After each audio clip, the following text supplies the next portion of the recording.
In just 10 minutes, you'll learn the most important grammar rules to sound natural and confident. Let's get started. All right, let's start with the basics. Sentence structure. Every correct sentence in English follows this pattern. Subject, verb, object. Let's start with the first one, subject. Well, the subject is the person or the thing doing the activity. Like for example, me. If I'm doing something, I'm the subject. The subject can be a noun or it can be a pronoun. If it's a noun, it can be a person or it can be a thing. For example, Tom runs or dogs bark. So here, Tom is your subject. Dogs, as well, is the subject.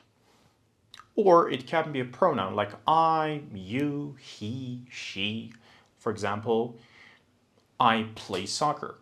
So I play soccer. I is the subject. All right, let's go to the next one. The verb. What is the verb? So verb is the action. For example, if I said I play soccer, here the word play is the action. What action am I doing here? Playing. So play is your verb. Now there are a lot of verbs in English. We call them, for example, action verbs like play, dance, eat, watch, see. For example, she sings beautifully, or they dance every weekend at the club. Now some verbs describe the state. For example, am, is, are, was, were. For example, I am here. So I'm describing the state, or I'm happy. So if you ask me, like, I'm not doing any action here, I'm just describing the state. I'm happy.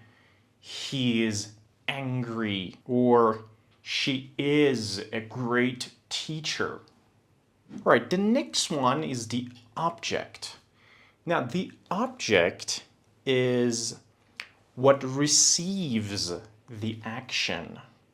So if I say, for example, I read a book, you might ask, what are you reading? I can tell you, a book. So the book is receiving the action of reading. So in that case, that is called the object, receives the action. Another example, they play football. Football is your object, is receiving the action of playing. Now, a lot of English learners make this simple mistake by just putting these words in the wrong order. Now, by just learning this simple pattern, you can make hundreds of correct sentences in English. And also, your sentences will always make sense.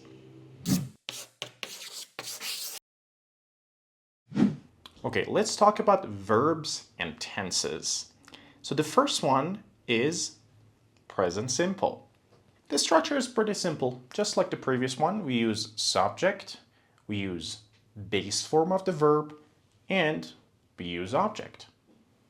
Now, if your subject is either he, she, or it, your verb will get, you have to add s or es to your verb.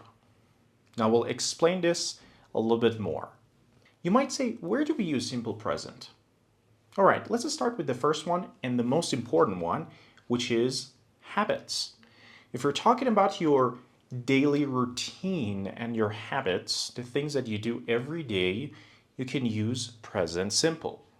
For example, she works every day, I drink coffee in the morning. So these are the routines or habits that you have, and you do them every single day. The next one is talking about general truth or facts, the things that are always true.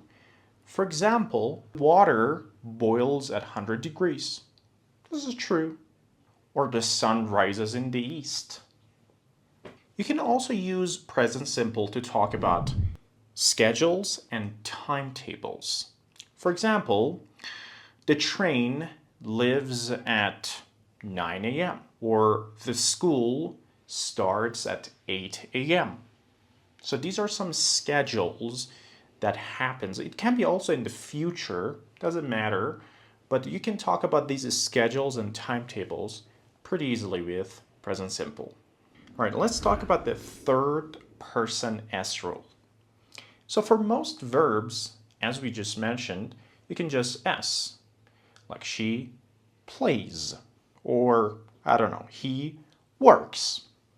But some verbs ending in SS, SH, CH, X, or O, you need to add ES. For example, she watches or he goes. And be careful, verbs ending in consonant plus Y, first you have to remove Y, then add I, and then you can add ES.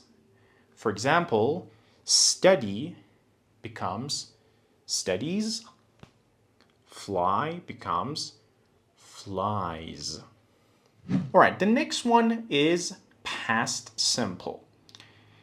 This structure is, again, pretty simple. We use subject, we use verb in the past form, and we use object. For most verbs that are regular, we just need to add ed to make that verb in the past form. Now again, you might say, all right, how do we use past simple? So the first situation that you can use this language is when you're talking about an action in the past that is finished or completed. For example, I visited Paris, or I played soccer yesterday. You can also use it to talk about series of action, the things that you did one after another. For example, yesterday I woke up, then I had breakfast, and then I went to work.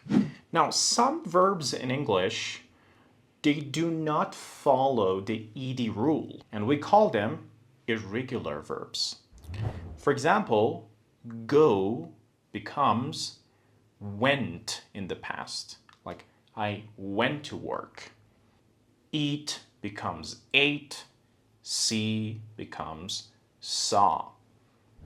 Unfortunately, they don't have any rules, so you just have to memorize them, or my recommendation is to learn them in a sentence. For example, I went to work. You learn the word went, which is the past of go, in this sentence, rather than just go, went, see, saw.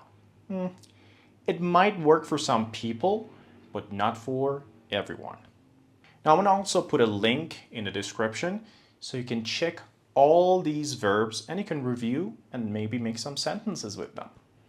All right, let's talk about the next one, which is future simple. Again, the subject is the first thing you got to use, then will, base form of the verb, and object.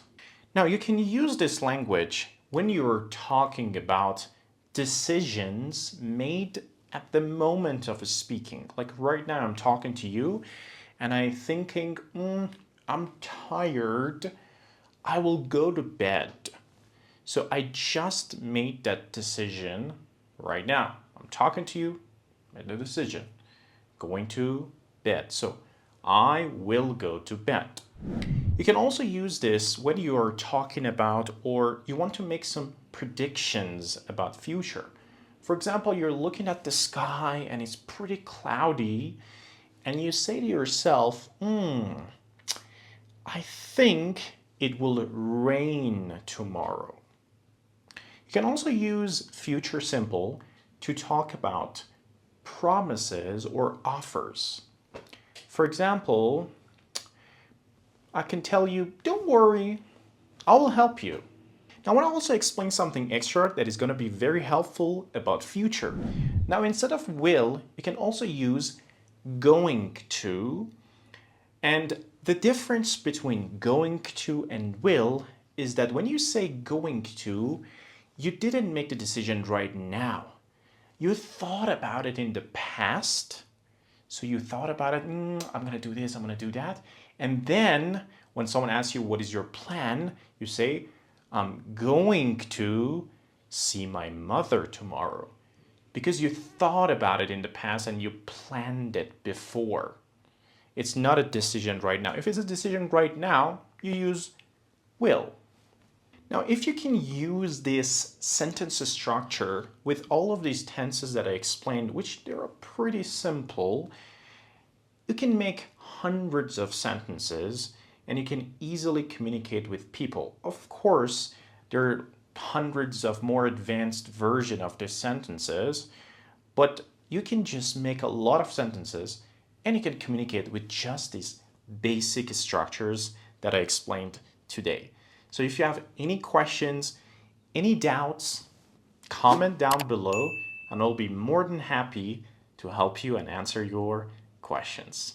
See you in the next video.